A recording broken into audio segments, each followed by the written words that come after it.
अनेका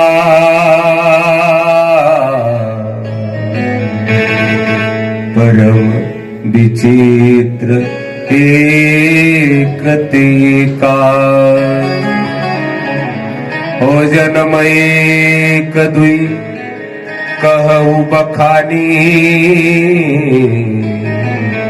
सावधान सुमुखी भवानी।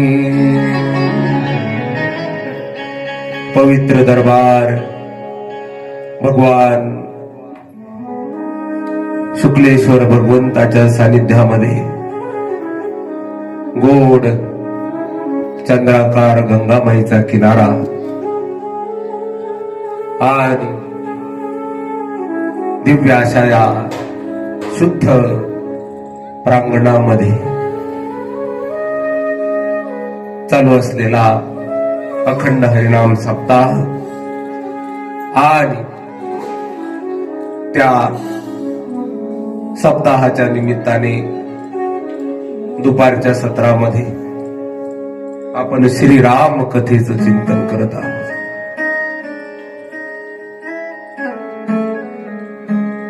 आपला विषय चालू आहे पार्वती मातेचा प्रादुर्भाव हिमालयाच्या घरी झालेला आहे आणि शिव पार्वती मातेचा विवाह गोड अशा पद्धतीने काल आपण बघितला। आता पार्वती माता कैलासच्या उंच शिखरावर भोलेनाथ विराजमान आहे असं सांगताय। तेही गिरी पर बटू भेटप विशाला नित नूतन सुंदर सब काला त्रिविध समीर सुशीतली छाया शिव विश्राम बिटप श्रुती गाया। मानस बोलतोय त्या कैलास पर्वतावर एक वडाचं झाड आहे, विशाल आहे, मोठ आहे, नितनूतन नेहमी नवीन राहणार आहे, सुंदर आहे, सब काला सर्व काळामध्ये सारखं दिसणार हे झाड। 3 प्रकारची हवा त्या वडाच्या झाडाजवळ वाहते, शीतल, मंद आणि सुगंधित अशा प्रकारची हवा त्या वडाच्या झाडाजवळून वाहते। शंकराचं विश्रामाचं स्थान आहे तुळशीदासजी महाराज म्हणून ज्या ठिकाणी वडाचं झाड आहे समजून घ्यायचं शिव या ठिकाणी विश्रामाला येत आहे। शिव विश्राम बिटप श्रुती गाया असं वेद गातो म्हणजे। एक बार एकदा काय झालं, महादेवाच्या मनामध्ये लग्न करून आले आणि वडाच्या झाडाखाली जाऊन बसलेले, गोड अशा प्रकारची शांत हवा वाहत, विश्वासाचं प्रतीक मानलं गेलं वडाच्या झाडा। विश्रामाचं ठिकाण, बसले शंकर, पार्वती माता जवळ जाते आणि पाय धरते। महादेव, मला तुम्हाला काही विचारायचं म्हणे। बोल पार्वती, मला प्रश्न आहे। एखाद्याच्या घरी कल्पतरू आहे, एखाद्याच्या घरी कामधेनू गाय आहे, मग त्याच्या जीवनामध्ये दारिद्र्य येऊ शकेल का? म्हणे नाही भवानी, कामधेनूचे खिल्लार, कामधेनूची गाय ज्याच्या घरी आहे त्याला दारिद्र्य कधी येऊ शकत नाही। तसं भवानी त्याला दारिद्र्य नाही। म्हणे महाराज, हे माझ्या जीवनात घडले। म्हणे कसं? म्हणे मी तुमच्या जवळ आहे, कल्पवृक्षाच्या जवळ आहे, तुम्ही माझा कल्पवृक्ष आहात, तुम्ही माझे कामधेनू आहात, पण माझ्याकडे जे अज्ञान आहे ते अज्ञान जसंच तसं आहे, एक जन्म त्याच्यासाठी मी घातलेला आहे। म्हणे कसला अज्ञान? म्हणे महादेव, म्हणे सांगा ना मला ती रामकथा, जी रामकथा माझ्याकडून जिचा नियम चुकला, जी रामकथा मी काय केलं, अनादर केला महर्षींचा महाराष्ट्राच्या भूमीवर, मला ती कथा सांगा। शंकराला खूप खूप आनंद झाला। शंकर म्हणताय, हे भवानी, धन्य आहेस, धन्य आहेस। 2दा धन्य बोलले बघा। धन्य धन्य गिरिराज कुमारी, तुम समान नहीं को उपकारी। सिया राम जय जय राम राम सिया राम जय जय राम हो पूछे रघुपति कथा प्रसंगा सकल लोक जगत पावनी गंगा राम सिया राम जय जय राम राम सिया राम जय जय राम. महादेव बोलतायत हे भवानी धन्य आहेस तू धन्य आहेस गिरिराज कुमारी. बापाचं नाव घेऊन बोलतायत तू पर्वतराज हिमालयाची कन्या आहेस तू धन्य आहेस बाई. मला काय केलेलं आहे कथा विचारलीस अर्थ काय. ज्याच्या जीवनामध्ये कथेची आशा येईल ज्याच्या जीवनामध्ये कथेची इच्छा होईल महादेव त्याला धन्य बनवून टाकतात. तुम्हाला जर कथा आवडत असेल तर महादेवाच्या धन्य धन्य शब्दामध्ये आपण बसत आहोत. धन्य कोण म्हणजे ज्याला कथा आवडते. पूछो रघुपती कथा प्रसंगा. हे भवानी तुम्हाला प्रभू रामचंद्राच्या कथेचा प्रसंग विचारलेला आहे आणि मी थोडक्यात सांगतो तुला कथा कशी आहे. म्हणजे सकल लोक जग पावनी गंगा. सगळ्या लोकांना सकल लोक कोमा करायचं एक आकडा टाकायचा काय सगळे लोक 14 भुवन खाली 7 भुवन आहेत वर 7 आहे. खाली आतळ वितळ सुतळ तळ तळातळ महातळ आणि पाताळ 7वे भावार्थ रामायण बोलते नादबाबा. वरे भू भुवा स्वा सत्य तपा जना मा ब्रह्मा असे 7 लोक वर आहेत. 7 14 भुवनाला पावन करणारी जर गंगा कोण असेल तर ती रामकथा आहे. 14 भुवनाला म्हणजे महाराज असं कसं हो. अहो त्याच्यासाठी काय सांगावं. वाल्मिकींनी जे रामायण लिहिलं ना तर ते रामायण लिहिल्यानंतर असं सांगतात की शतकोटी प्रविस्तर एक एक अक्षरम पुंसाम महापातक नाशनम असं रामायण लिहिलं. पण रामायण लिहिल्यानंतर आता कुठं ठेवायचं. स्वर्गातून लोक आले खालून पाताळातून लोक आले पृथ्वीवरचे आले आणि सगळे म्हणायला लागले महाराज एवढं रामायण आम्हाला देऊन टाक. वाल्मिकी ऋषी बोलतायत म्हणे नाही बाबा रामायण मला कोणाला द्यायसाठी नाही सगळ्या लोकांना म्हणे नाही भाग करा. आणि भाग करण्याचं काम हे महादेवाकडे देण्यात आलं. आणि महादेवाकडे दिल्यानंतर महादेवाने सारखे सारखे भाग करून दिले. काही भाग स्वर्गाला गेला काही भाग खाली अधोलोकाला गेला काही त्यातला एक भाग पृथ्वी लोकावर मानवाकडे राहिला. आणि शेवटचे एक श्लोक उरला म्हणे 32 अक्षराचा अनुष्टुप छंदाचा श्लोक. त्या श्लोकामध्ये 32 अक्षर 10 देवाला दिले 10 दानवाला दिले 10 मानवाला दिले. आता राहिले 2. शंकर म्हणे बेट्या हो एवढी वाटाघाटी केली म्हणे एकतर वाटाघाटीत कोणी पडत नाही मध्यस्थी वाटाघाटीत भांडणं होत असतात म्हणून आम्ही तुमच्या मध्ये पडलो. एक काम करा म्हणे एवढं एक अक्षर मला राहू द्या. आणि तेव्हापासून शंकराने अक्षर घेतलं त्याचं नाव आहे राम. म्हणून सगळ्यात मोठं सार आहे रामायणाचं सार त्याला म्हटलं गेलं राम. तुम्ही राम म्हटले काय आणि रामायण म्हटले काय एकच.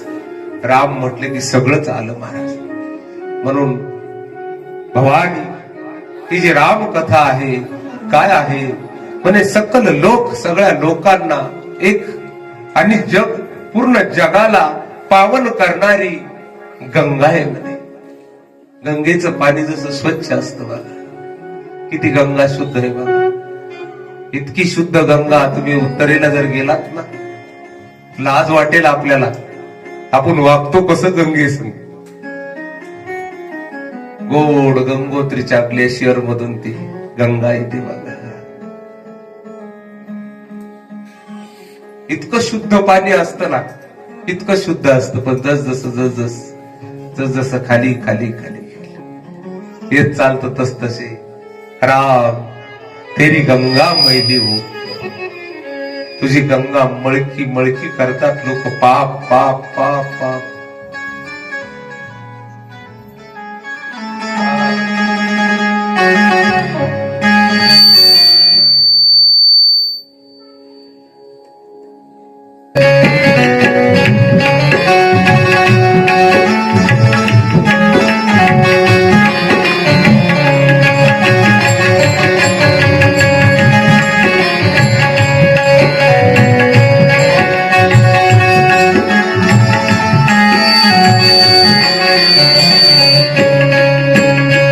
हर हर गंगे हर हर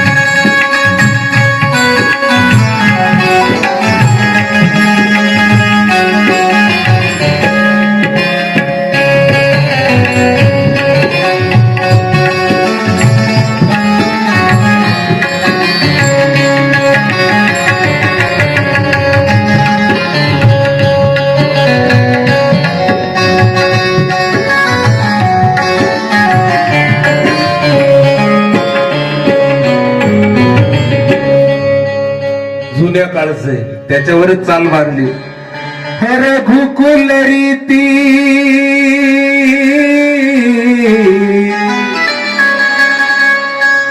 ही जी रामायणाची प्रसिद्ध चाल आहे याच्यावरच गंगा माझ्या डोक्यातली गंगा आहे भवानी राम. हा हरकत नाही म्हणायला, कारण महादेवाची रचना आहे श्रीराम कथा. एवढी गोड कथा आहे. सकल लोक जग पावनी गंगा, जगाला पवित्र करणारी गंगा जर कोण असेल कदाचित हे भवानी.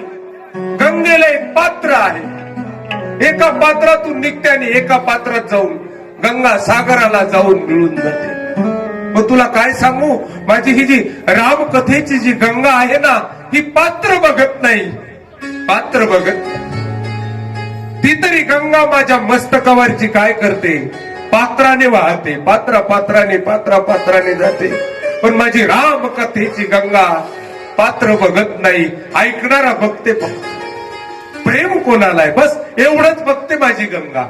माझी रामकथा गंगा आहे. त्या महादेवाच्या दोन गंगा मी शुक्लेश्वर भगवंताच्या दारात सांगून टाकतो तुम्हाला. यापैकी जो महादेवाचा भक्त आहे ध्यानात ठेवा, यापैकी एक गंगा जीवनात येऊ द्या. काही एक तर महादेवाची असणारी गोदावरी गंगेचं स्नान करा, तिची पूजा करा, तिची स्वच्छता ठेवा, तिच्या असणाऱ्या त्या अमृतमय गंगेच्या त्या पाण्यावर श्रद्धा ठेवा. हे पाणी मला तारेल. एक नाही तर महादेवाची दुसरी गंगा आहे ही रामकथा. या रामकथेवर विश्वास ठेवा. महादेवाकडे विश्वास आहे रामकथे. हे भवानी, माझ्या मनातलं विचारलंच गे.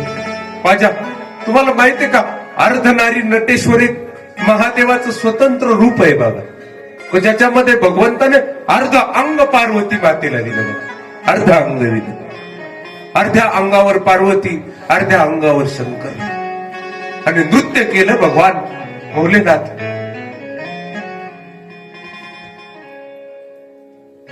का केलं त्याचं कारण फक्त एकच आहे. काय? विष्णू सहस्रनामाचा पाठ करत होती म्हणे भवानी माता. आणि शंकर म्हटले ए भवानी, म्हणे एकैक मक्षरम पुंसा महापातक नाशनम. एक काम कर ना, शतकोटी त्या 100 एवढ्या नामाचा जप करण्याच्या ऐवजी मी तुला सांगतो तू राम म्हण. बायकोला एवढंच म्हटले, तू फक्त राम म्हण. आणि पार्वती माता तोंड उघडलं आणि राम म्हटली. तो इतका आनंद झाला महादेवाला, इतका महान आनंद झाला. अरे माझ्या अर्धांगिनीने माझा राम स्वीकारला, माझं नाम स्वीकारलं, म्हणून अर्ध अंग पार्वती मातेला दिलं. महाराज प्रमाण आहेत रामायणामध्ये, नाम महिमेमध्ये त्याचे प्रमाण आहेत. मी तुम्हाला काढून देऊ शकतो. अर्ध अंग दिलं, अर्ध नारी. नटेश्वर भगवान महादेव झाले. त्याचं कारण फक्त काय, पार्वती मातेने राम नामाचं उच्चारण केलं बघा. एवढा राम प्रिय भवानी. सकल लोक जग पावनी गंगा.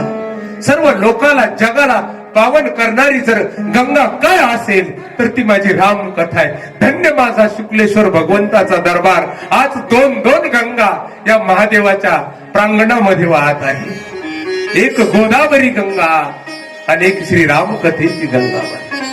म्हणून धन्य भवानी, धन्य धन्य गिरिराज कुमारी. बापाचं नाव घेऊन धन्यता दिली महाराज. त्याच्या माता मावल्या असताना त्यांना बापांचं तिकडचं खूप नाव घेतलं ना, वा वा वा.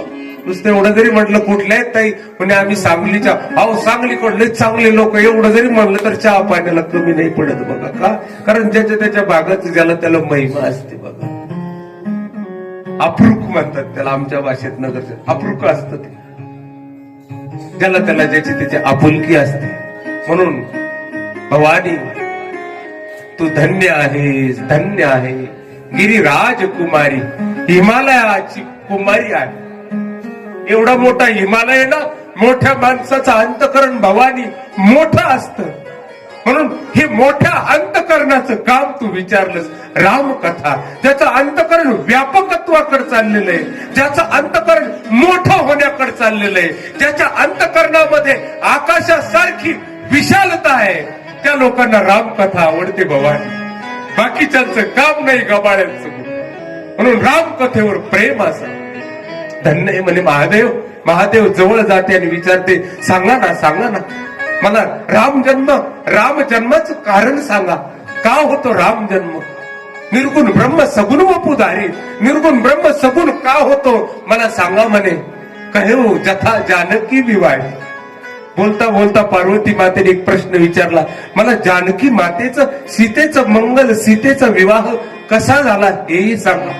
कारण वाल्मिकींची वाणी आहे, समस्त रामायणे कृष्णम सीता याच चरितम महत्. पूर्ण रामायणामध्ये सीतेचं चरित्र महान म्हटलं गेलं. सांगा ना मला सीतामाईचा विवाह कसा झाला, काय चरित्र होतं सीतामाईचं. एवढे मोठे तुम्ही महादेव पतीच्या शोधासाठी वानराचं रूप धारण करून गेलात. भोलेनाथ मला ऐकायचं येते, मला ऐकायचं येते. एवढी उत्कंठा तयार होते ना, त्यावेळेस रामकथेची गंगा प्रगट होते महाराज. तशी कथेची गंगा प्रगट व्हायला मोकळी नाही महाराज. अगोदर उत्कंठा आहे, एक एक जन्माची असणारी तपश्चर्या आहे.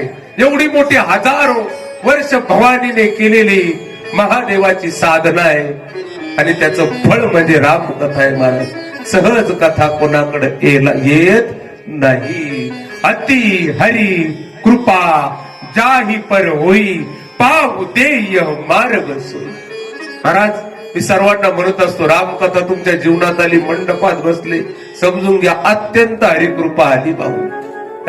त्याला हरिकृपा कुठून तरी मिळवायची गरज आहे असं नाही.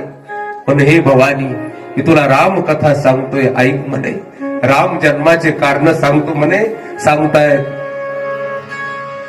राम जन्म के हेतु अनेका,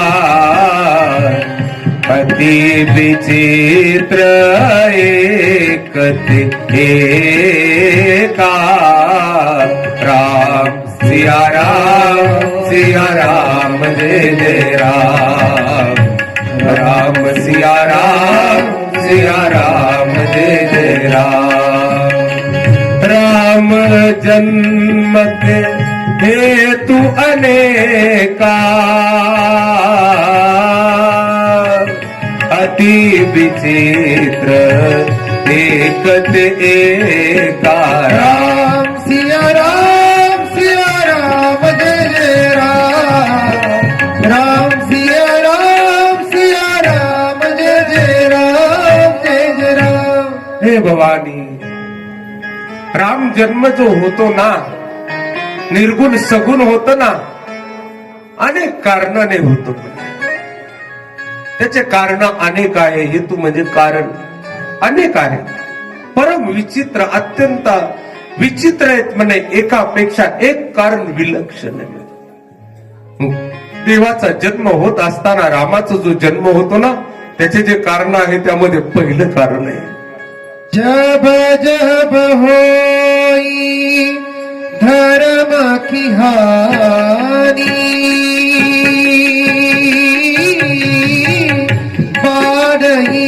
असुर अधम अभिमानी राम सिया राम जय जय राम राम सिया राम जय जय राम तब तब प्रभु धरी विविध शरीरा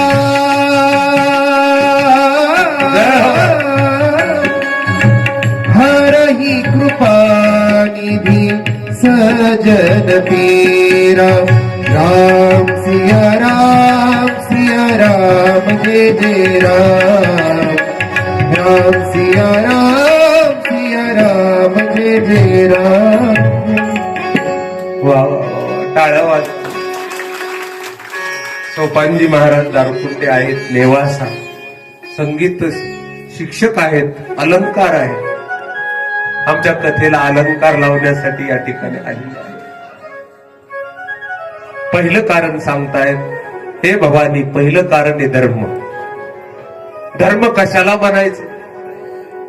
म्हणजे ज्याचं आपण रक्षण केलं की जो आपलं रक्षण करतो त्याला धर्म म्हणायचं. धर्म कशाला म्हणायचं? म्हणजे दुसऱ्याचं हित करणं हाच धर्म आहे. परहित सरीस धर्म नाही बाई. अधर्म काय? म्हणजे परपीडासम नाही अधमाई. दुसऱ्याला त्रास देणं याच्यासारखा नीचपणा कोणता नाही. आणि धर्माची व्याख्या कोणती? परहित, दुसऱ्याचं हित करा, हा धर्म आहे. आणखीन धर्म कशाला म्हणायचं? रामायणाच्या धर्तीवर म्हणायचं तर धर्म न दुसर सत्य समाना, आगम निगम पुराण बखाना. वेद शास्त्राने एकच धर्म सांगितलेला आहे, त्याचं नाव आहे सत्य. सत्य आचरण करा, सत्याचा शोध करा. सत्य काय आहे? जे त्रिकालाबाधित असतं ते सत्य असतं असं वेदांत बोलतो. ब्रह्म सत्य आहे, जगन मिथ्या आहे, जीव ब्रह्म एव न अपरा, ही वेदांताची वाणी आहे. म्हणून सत्याचा शोध करण्यासाठी आपण जर एखादा ग्रंथ घेऊन गुरुच्या चरणाजवळ जर बसलेलो असेल तर आपण धर्म मार्गावर आहोत. म्हणून सत्य हा धर्म आहे. म्हणजे मग हा धर्माला ज्यावेळेस ग्लानी येते, हानी व्हायला सुरू होते, त्यावेळेस भवानी, माझा देव काय होतो? अवतरित होतो. जब जब होई धर्म कय हानी, बाढ़ई असुर अधम अभिमानी, करही अनिति जाई नहीं बरनी, सीधहि विप्र धेनु सुर धरणी, तब तब प्रभु धरि विविध शरीरा, हरहि कृपा निधि सज्जन पीरा, असुर मारि थापहि सुरन, राखै निज श्रुति सेतु, जग विस्तारहि विशद जस, राम जन्म कर हेतू. असं धर्माचं पहिलं कारण ठेवलं. म्हणजे धर्माचं पहिलं कारण काय? तर असुर वाढतात, राक्षस वाढतात, करही अनिती, अनितीनं वागतात. जे नीती नाही ना त्या नीतीच्या विरोधाने वागतात. जाई नाही वर्णी, त्या अनितीचं वर्णन सुद्धा केलं जाऊ शकत. काय बिघडवलं होतं त्या पोरांनी आमच्या अफगाणिस्तानमध्ये? हिंदू तर होता ना, काय बिघडवलं होतं? लेकराला मारलं, झाडाला टांगलं आणि सगळ्या देशाने त्याचं असणाऱ्या त्या गोष्टीचं स्वागत केलं. ढोल वाजले, ताशा वाजवला आणि राम नाम म्हणणाऱ्याला पेट्रोल टाकून जाळलं चौकात. त्यावेळेस भवानी असं आचरण या धर्तीवर होतं ना, या महादेवाला सहन नाही होत ग बाई, मला नाही जमत. करही अनिती, फक्त रामच म्हटला ना, एवढंच चूक झाली ना, त्यावेळेस मला सहन नाही होत. महादेव गप्प आहे ना, तोपर्यंत चांगलं या जगाच. पण ज्या दिवशी महादेवाची जर भ्रुकुटी फिरली ना महाराज,